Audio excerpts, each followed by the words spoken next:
جريدة النشرة.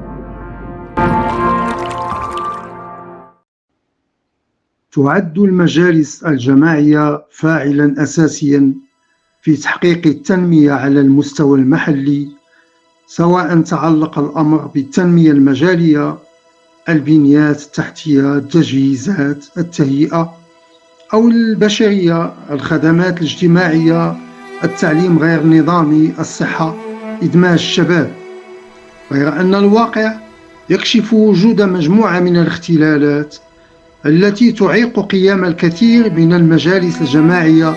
بأدوارها التنموية على الوجه المطلوب. وقد فضلنا من خلال هذه الحلقة تناول الوضع الكارثي الذي تعيش عليه مقاطعة سيدي مومن التابعة لتراب عمالة مقاطعات سيدي البرنوسي بالدار البيضاء، من خلال ضعف اهتمام المجلس الجماعي بالفضاءات الخضراء والحدائق والنافورات. تعد الفضاءات الخضراء والحدائق العمومية والنافورات من أهم المرافق الحضرية التي تمنح السكان متنفسا بيئيا وجماليا، خصوصا في مناطق تعرف كثافة سكانية كبيرة مثل سيدي مومن. ورغم هذه الأهمية يلاحظ عدد من المواطنين وجود تقصير كبير في تهيئة وصيانة هذه الفضاءات داخل المقاطعة. ومن المؤسف أن نرى بأن بعض المرافق من هذا القبيل، وهي الحدائق والنافورات وبعض التجمعات السكنية، كما أحضرناه للمشاهدين كأدلة دامغة ومعبرة عن الإهمال وسوء التسيير والعبث بمصالح المواطنين، هذه الحدائق والنافورات المتواجدة بشارع عمر بن الخطاب، والتي كما ترون تعرضت للتخريب وتحولت إلى أطلال وأماكن لرمي القمامة وتجمع الحيوانات الضالة وبؤر لانتشار المتشردين، مما يسبب خطورة على المواطنين ويعرض حياتهم للخطر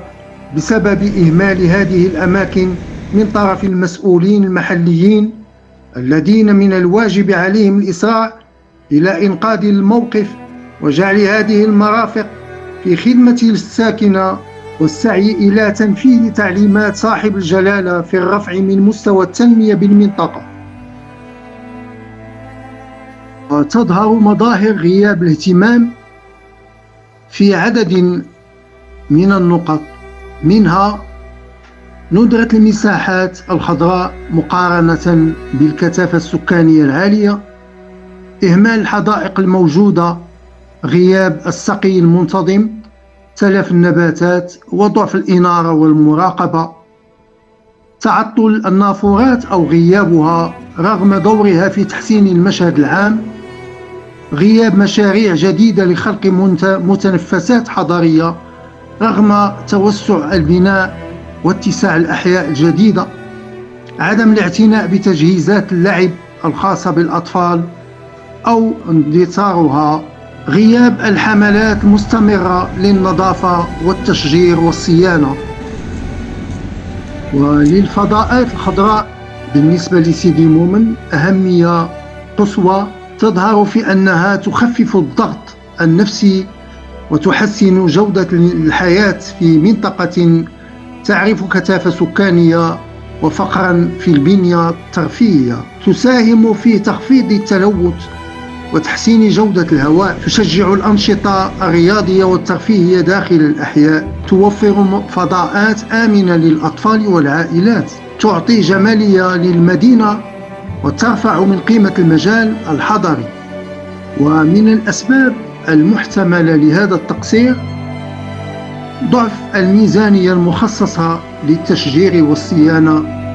غياب رؤية بيئية واضحة داخل برامج المقاطعة، سوء تدبير الصيانة الدورية أو غياب مراقبة فعالة للشركات المتعاقدة، التركيز على مشاريع أخرى على حساب الاهتمام بالمجال الأخضر، ثم غياب إشراك المجتمع المدني والجمعيات البيئية. ومن آثار ذلك السلبية على الساكنة، تراجع جودة العيش وارتفاع الإحساس بالإهمال الحضري، غياب مناطق للترفيه يدفع الشباب نحو الشوارع والمقاهي، تعزيز الفوارق بين سيدي مومن وأحياء الدار البيضاء الأخرى ذات الفضاءات المجهزة، فقدان الهوية الجمالية للمقاطعة. وكتوصيات لمعالجة الوضع، تخصيص ميزانية واضحة ومستمرة للفضاءات الخضراء، إطلاق برنامج شامل لإعادة تهيئة الحدائق وإحياء النافورات، مراقبة جودة عمل الشركات المكلفة بالصيانة، إشراك الجمعيات المحلية في حملات التشجير والتنظيف، إحداث فضاءات جديدة داخل الأحياء الناشئة كالوفاق، الهناء، تجزئات جديدة، ثم اعتماد مقاربة تشاركية للاستماع لمطالب الساكنة.